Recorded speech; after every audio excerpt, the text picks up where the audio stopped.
La tierra está girando por ti, susurrando vi. Bueno, comenzamos nuestro segmento importante de hoy con el ingeniero Fael Ortiz, que también tiene un doctorado en biotecnología, y vamos a conversar sobre el tema de biotecnología en el campo. Y sería interesante, Fael, bueno, bienvenido a nuestro programa. No sé si había venido antes, Fael, a nuestro programa. Creo que no, pues es una primicia tenerte aquí con nosotros. Sabemos lo ocupado que estás y que además no te gusta andar ya por estas ciudades taponeadas, te gusta como a mí el campo. ¿Cómo estás, Fael? Bien, bien, quiero agradecer la oportunidad que me dan de intercambiar con la gente en un programa tan importante como el de ustedes. Bien, Fael es un profesional de muchas cualidades, porque además de conocimiento, tiene experiencia tanto en el sector privado como en el sector público. Mira, eres un ingeniero agrónomo también, que estudió en el Loyola y después en la UNFA. Así es. O sea que tiene una larga data. Cuando tú y yo ya comenzamos a estudiar, ya estaba en Francia. Cuando yo salí ya de estudiar, ya él tenía... No, pero no me pongas tan viejo, tú eres más viejo. Pero bájale algo. No, lo que pasa es que yo soy un jovencito. Bueno, mira, vamos a comenzar. Sabemos que mediante el aprendizaje y el conocimiento de la biotecnología se puede desarrollar mucho mejor nuestra agricultura. Así que explícanos inicialmente qué es la biotecnología. Okay, yo creo que la imagen más clara es la manipulación de cualquier parte o parte de un individuo, el individuo completo, en un medio aséptico, limpio, un medio sin contaminación. Porque la gente se refiere más a biotecnología cuando habla de la parte de ingeniería genética, donde se segmentan genes, se agarra el cromosoma, se parten pedacitos, se introduce esa parte es biotecnología también, pero abarca hasta la manipulación de individuos completos en ambiente aséptico. Mira, esa manipulación en plantas, por ejemplo, Sí. Estamos hablando nosotros, nuestro programa es en planta, básicamente. Sí. ¿Cuáles son las partes de la planta que se pueden utilizar para la reproducción? ¿Es todo o parte de ella? Se puede utilizar planta entera o cualquier segmento de la planta. No hay que olvidar que una planta o un individuo nace de una sola célula. Esa célula tiene un potencial de dar todos los órganos que tiene un cuerpo. Si hablamos del ser humano, uno arranca en una célula al día de la fecundación de ese óvulo, sí, y de ahí sale hígado, sale cabello, sale diente, sale ojo, sale oreja, sale uña. Es decir, esa célula tiene en su información todos los elementos para desarrollar las características de un ser completo. En la planta es igual. ¿Una hoja? En la planta es igual. De una célula que nace igual de la fecundación, cuando el grano de polen deposita su núcleo en ese óvulo, salen todas esas cosas como raíz, flor, tallo, floema, xilema, fruta. Todo viene de esa célula. Eso da una noción ya muy estudiada, que es la noción del programa genético. Es decir, a partir de esa célula hay un programa que va diferenciando, va produciendo las diferentes sustancias, órganos que tiene una planta. Y ahí hay una gama para divertirse haciendo ciencia y haciendo medicina y haciendo nueva agricultura. Solamente viendo las sustancias, los ingredientes activos que se están usando y no lo que la planta es capaz de producir, hay un mundo entero. Yo quiero decir, quizás por primera vez en público, que el programa de trabajo que se hizo cuando yo regresé no se ha comenzado. ¿Cómo? Sí, porque cuando yo salí a estudiar sabía que venía para un mundo subdesarrollado. ¿En qué año tú viniste? Yo regresé en el 80. O sea que ya tenemos... En el 80. Estuviéramos aplicando ese conocimiento desde ese tiempo. Pero el programa de trabajo era un programa tímido y contemplaba, no se olviden que yo trabajaba en la caña de azúcar en esa época, Sí. contemplaba comenzar a trabajar en caña de azúcar haciendo fusión de células entre caña, sorgo, caña, maíz, tratando de llegar a una estructura nueva que diera más eficiencia a la industria. Hubo que guardarlo porque la clase completa, más los que tomaban decisiones más altos, podían aceptar que uno propagara caña o intentar hacer cultivo de grano de polen para, es decir, como una cuota de inventos dentro de un laboratorio que se hizo aquí en el 80, en el 82 se inauguró, que colocó al país en el primer nivel Ese fue del Duquesa. país, Ese fue Duquesa, del ¿verdad? país con infraestructura en biotecnología. Eso fue en Duquesa. Sí, señor. En el 82 nosotros estábamos en un sitial en Centroamérica y el Caribe. Y eso en ese tiempo, esa biotecnología que se hacía en el país, ¿fue referente a otros países? Lo que se hacía ahí era lo que se percibía como tolerable para el momento de desarrollo global que había en el país de la agricultura. Estaba pensado en términos de fitopatología, fisiología y mejora genética de la caña. Por primera vez se juntaron 3 equipos a trabajar en una sola dirección. Y se generó un ambiente que se imitó en varios países, incluyendo México, Centroamérica, en varios países.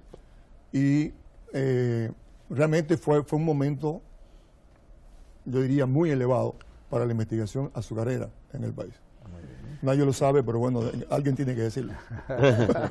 Bueno, esa pero primicia ya se dijo. nosotros hicimos un programa en el Central Romana y vimos una serie de variedades y de clones que ya tenían. No sé si alguno vendrá de esos experimentos anteriores. Trabajamos juntos sí, con Romana del 69, mientras tuvo Bambrima, y ellos tenían un programa, nosotros teníamos un programa orientado a otro tipo de suelos, a otro tipo de clima, a otro tipo de condición, como Barahona, suelos salinos, esas cosas.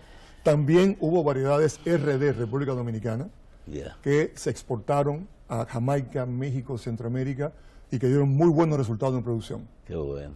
Bueno, pero por los efectos de este programa y la enseñanza y vamos el conocimiento que queremos transmitir, ya tú has dicho, bueno, estamos hablando que a partir de una célula prácticamente se puede hacer crecer un individuo completo. Bueno, de hecho, nosotros los humanos venimos de una que célula, tiene información genética, una sola, una toda sola, la información genética. Se une a un óvulo espermatozoide, ya cuando viene a ver un individuo que tiene todo. Y lo mismo ocurre con la planta en el laboratorio. ¿Cómo es qué es lo que pasa en el laboratorio para coger ese cultivo de planta, de tejido y convertirlo en otro individuo? Vamos a poner el tema de las plantas en un lenguaje más sencillo. Sí, la planta, el trabajo se hace siguiendo una máxima según el sapo la pedrada, es decir, ¿qué yo persigo con esto? Es decir, uno se va al campo, ve la necesidad de material de siembra de calidad, porque es poco, uno quiere tener volumen, o porque hay plantas de alta calidad y de alto valor que tienen dificultades de propagarse por la vía tradicional. Entonces uno las acelera para hacer beneficiar a los agricultores de ese material de siembra. Vamos a verlo como material de siembra. Uno de los principales elementos es liberar plantas de la posibilidad o de la presencia de enfermedades vasculares. Perfecto. Algunas de ellas asintomáticas, pero que están ahí. Y por algunas metodologías bioquímicas uno determina presencia o ausencia de esas cosas. ¿Qué pasa en el huerto y qué pasa en el campo con esto? Hay experiencia con fresa, hay experiencia con papa muy vieja. El proyecto de semilla de papa de San José de Ocoa traía del CIP 1, 2, 5 tubitos de ensayo que multiplicaban en Ocoa en condiciones precarias y sirvió de base a ese programa que tuvo el país de producir semillas de papa a nivel local. Había 2 programas en ese entonces. Estaba el de Ocoa, que le decían el programa alemán, y estaba el de Propapas, que desarrolló la Financiera Dominicana. En Valle Nuevo, allá arriba, con Omar Domínguez. Omar Domínguez, don Luis Crouch, Jimmy Pastoriza, montaron esa gran experiencia. Había 2 programas importantes, pero el de Ocoa, el alemán, eran unos tubitos, 4 o 5 tubitos que venían de Perú. Y allá los reproducía. Se reproducía, iba al campo y se daban los 5 pasos clásicos de producir semilla de plantas de Pero ¿eso lo producían con el mismo sistema de producción in vitro o utilizaban otro sistema? No, venía del CIP, reproducido in vitro. Sí. Venía en el tubito, se multiplicaba algo y luego se llevaba al campo. Se generaban los mini tubérculos, se hacía una segunda generación. Se chequeaba si había plantas con síntomas indeseables y se quitaban. Se daban 4 pasos y a partir de un tubito tú tenías varios quintales de semillas certificadas. Wow. Ahora es diferente, ya. Eso no se está haciendo porque parece ser más cómodo traer semillas de fuera. Uno va a Canadá y trae un barco y bueno, estos programas hay que entenderlo, hay que quererlo, hay que apoyarlo por lo que producen, pero hay que verlo con tranquilidad.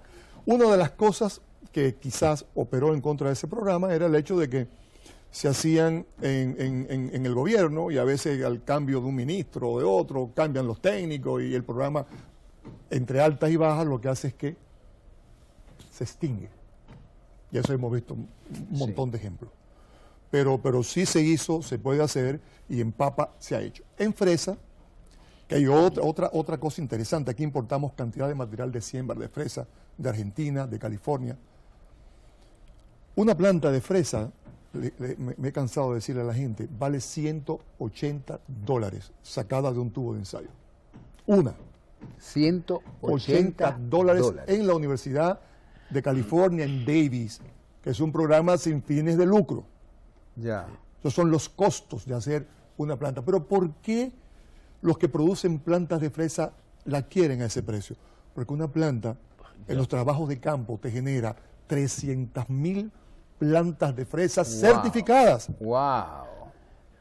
Entonces, pero luego de ser llevada al laboratorio y entonces comienza a multiplicar la multiplicación. De ahí la saca del tubito y la lleva a invernadero y campo, Ajá. haciendo propagación, no produciendo frutas. Y en 4 ciclos tú llegas a 300.000 plantas certificadas. Pero esas que tú reproduces, que la lleva al campo y la sigues reproduciendo, son de no baja su calidad productiva y calidad no se degenera. Interesante el tema. Cuando uno saca una planta de un laboratorio, Sí. esa planta viene con una carga de hormonas, con una bondad, fruto del papeo de ella, es decir, de lo que comía, de cómo estaba.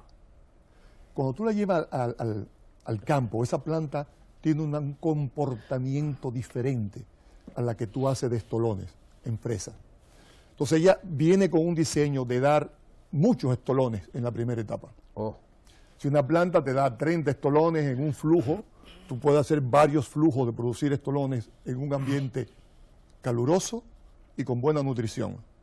Entonces todo eso tú lo cultivas y lo pones en un invernadero en mesas y lo puedes llevar al campo. Pero la siembra para producir estolones es diferente a la de producir frutas. Claro. La nutrición es diferente. Cuando tú hablas de estolones, estás hablando de multiplicación de la misma De planta, las ¿no? ramitas que da la fresa, que son como unos esquejitos. Sí. En el caso de fresa tiene un son- nombre especial. son hijos. Hijos. Que son estolones, Son estolones. que se enraizan en donde hay una Donde una ya unión, topan, dan donde raíz. topan Y el eso se suelo. puede despegar y poner en otro lugar Sí, y entonces exactamente. se multiplica también. Eso se puede hacer en zona rural, en zona remota, se puede hacer con gran facilidad y puede generarle al país beneficios enormes, evitando importación. Y no la importación por el dinero que se gasta, sino la importación por los riesgos que siempre existen de traer bichos nuevos acá. Lo que tú estás diciendo es que nosotros no tenemos que traer Ni una planta. ninguna planta para que estamos importando miles, Sí. para no decir millones de dólares Sí. en importación de plantas en cultivo de tejido, tanto a nivel de frutas, a nivel de hortalizas, Sí. a nivel de ornamentales. Estamos trayendo muchas cantidades. Lo de hortaliza es un tema interesantísimo. Tú sabes que parte de lo que los laboratorios pueden hacer es, los híbridos no se pueden sembrar la semilla, ustedes saben. Entonces la semilla híbrida, una semilla híbrida sin sembrar vale 25 centavos, 30 centavos de dólar, de dólares. sin sembrar. Entonces con esos precios uno puede propagar los híbridos y entregárselos a los invernaderos sin tener que acudir a esa siembra a precios muy cercanos de la importación de 30 centavos, 35, 40 centavos de dólar que puede costar una semilla de algunos tomates híbridos. Ya. Ahí radica entonces la importancia de producir En la in planta in vitro. Sí. Ahora la bien. multiplicación Sí. rápida, Muchas fácil idénticas Ajá. y en condiciones fisiológicas también muy similares. Mira, tú has tocado 2 veces el tema de que eso se puede producir no solamente en grandes laboratorios como conocemos, en el país hay el Botánico, tiene uno, allá en La Vega hay un gran laboratorio, bastante grande, pero pues se puede producir, lo has dicho que se ha producido en el campo de manera fácil, Sí. pero es posible que podamos tener de esos laboratorios en distintas partes del país, en distintas localidades. Yo entiendo que sí, que es posible. Hay una experiencia en Los Dajaos que tú conoces, pero el tema siempre rural es el entusiasmo, que la gente es como un oleaje, pero ellos han sacado material para sembrar el país entero. Pero recuérdate que el entusiasmo es económico, recuérdate que todo el entusiasmo te lo mueve los bolsillos. Si eso le da beneficio, Sí. como tú decías, los 300.000 plantas que te pueden producir o una cantidad con una sola planta, y eso le va a dar beneficio al productor, yo creo que eso puede mover el entusiasmo. Hay dos formas de hacerlo. O traen las plantas $180 y hacen el trabajo en serio porque le costó caro, o compran las plantas baratas en unidades producidas aquí en el país para producir más volumen. Los chinos, señores, están produciendo hasta verdolaga in vitro y la están exportando para el mundo entero. Y nosotros estamos aquí en una posición privilegiada como país para hacer eso y más no, porque no se puede hacer más de lo que hacen los chinos, pero para hacer cosas similares y ocuparnos del Caribe y ocuparnos de grandes mercados que tenemos cerca. Pero yo creo que, volviendo al huerto, la idea sería fabulosa de ver qué se puede hacer, por ejemplo, sitios remotos, Ajá. en montañas donde hay laderas que no se pueden cultivar. ¿De qué manera podemos reducir la superficie cultivada en esas áreas de montaña para evitar daño, para evitar erosión? Es buscando cultivos de alta rentabilidad. Mira, Failo, de la montaña Sí. y de otros lugares vamos a hablar en el próximo segmento y a ustedes no se vayan que volvemos en el próximo. La tierra está girando por ti, susurrando vivo por